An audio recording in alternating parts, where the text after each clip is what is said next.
Hi, beautiful. Great to have you here. It's another Monday. Liina Vettik here with new thoughts about building your business and entrepreneurial mindset. Today, I wanted to share my thoughts about competition and should you or should you not be afraid of competition.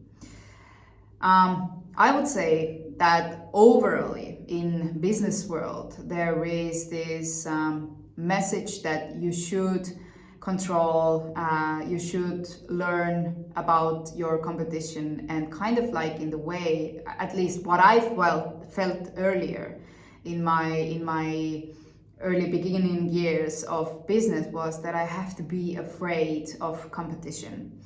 So if you're there, maybe my thoughts today help you have the relief about competition a little bit. So yeah.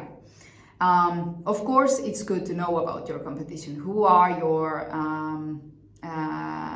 competition in your market, and what do they do? What do they do well, and what do they, what customers say about them, and so on. But knowing about your competition doesn't have to be the way that you have to be afraid of them.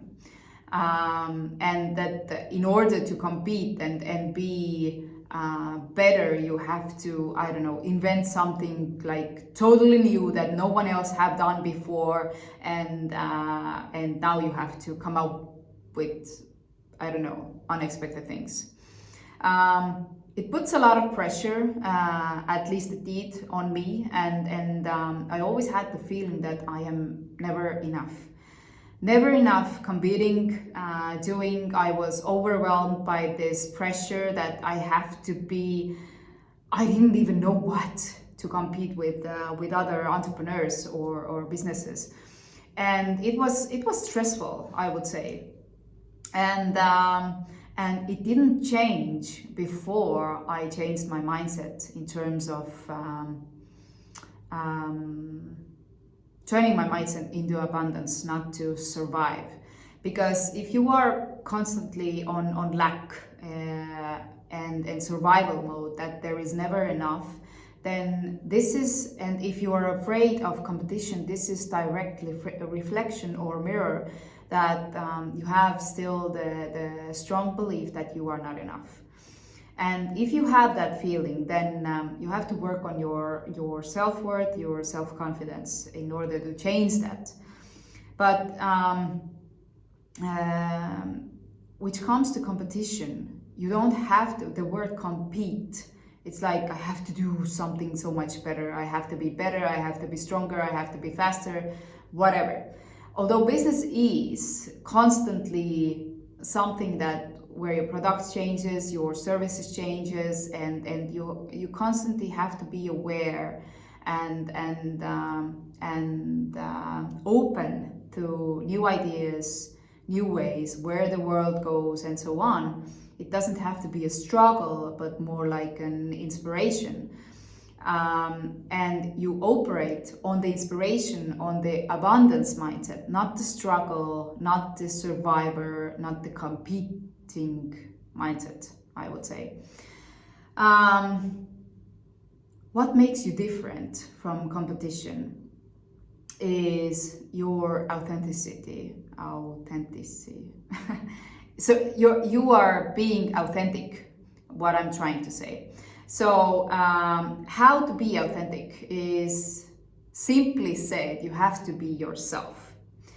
So what does it mean?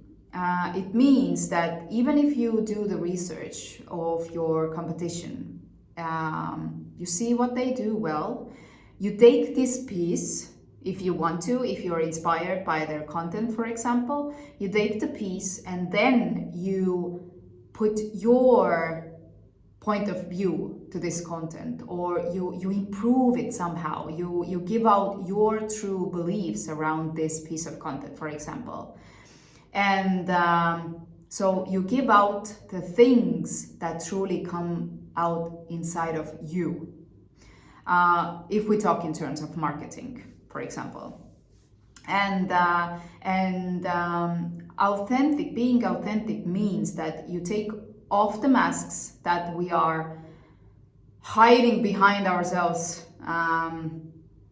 In the environment overall is that we as people wear masks, that I'm okay, I'm doing well, and so on. But the true you is behind the curtains. It's like, to be authentic is you have to let out who you are being behind the curtains.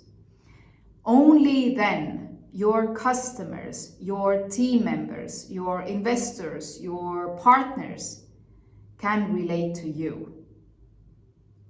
To you, to the real you. And if you're competing, you try to do things that are not you. But what you do is when you share the true you, it doesn't matter if you're a brand, you use a brand name, or you're doing the personal branding business, then it's still you. You share your stories. Stories have a really strong effect on people. And in business, everything is about people. It doesn't matter what you offer, what you provide. The sales is happening between people. The team conversation, everything is happening between two people. And stories are really strong effect on building the relationship with other people. Because stories have had really strong effect since the beginning of humankind. Because when we were like living next to, having the fireplace talks and hunting animals to survive, and living in tents or living in caves or whatever, then how did young children learn from adults? Was through stories. They didn't go since 3 years old. They didn't go to hunt with the men. They sat down in the evenings by the fireplace and listened what happened throughout the day. What was the experience that the hunters had while being hunted or were hunting animals. So, and they learned through the stories how to survive, basically, and how to have food on the table, yeah? But still, until this day, we still learn through stories, and stories are the way that we can connect, we can relate with other people. So if you are having a mentor, or if you are following someone, then they tell stories. Where they were, what happened to them, and where they are now. What's the transformation? And what you're looking for is the transformation. And if you relate to that story, that person, what they experienced, you recognize you are in the same place. Now you trust them because they have done the transformation. Now you trust them, and you might not remember their name. What was their name? It was that story. It was that book. I don't remember the name, but you might not remember the person, not the name or the brand name, but you remember the story, and that's how you're hooked. If you tell the story the right way, not reporting, the right way, then it is possible to be remembered. That's how you build a relationship with your customers or your team members, right? They relate to you and they are with you with the same mission. And the customers are with you because of the transformation, the mission you're providing as well. So why your business exists, right? So if you give out the true you, with your true original ideas, with the true stories, the experiences you have had, then you are a winner in the market overall as well. Just give it out, share it, and see how you get the more feedback that you are their kind of person. And then, only then, you receive the right customers for you, the customers that I've told in my previous videos to go see who is your ideal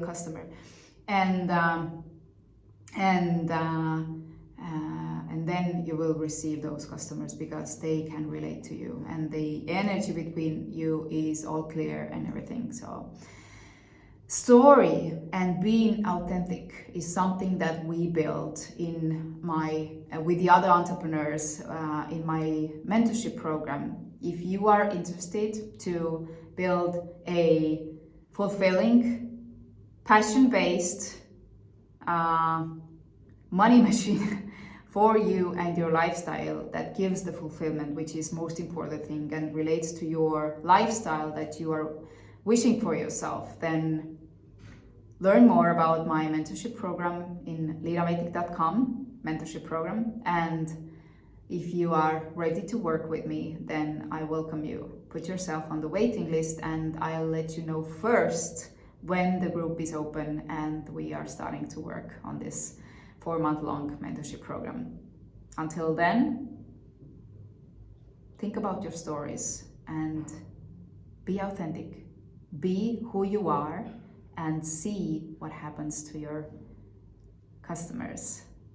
What feedback you're getting, and don't worry about the competition. Think about them as colleagues, as sharing your mission in the world, and you are all winners because you have every one of us have this unique touch, unique experiences that speaks to the right person, your customer, your team, your investors, and everybody else. Take care. I'll see you next week with new thoughts on next Monday. Bye-bye.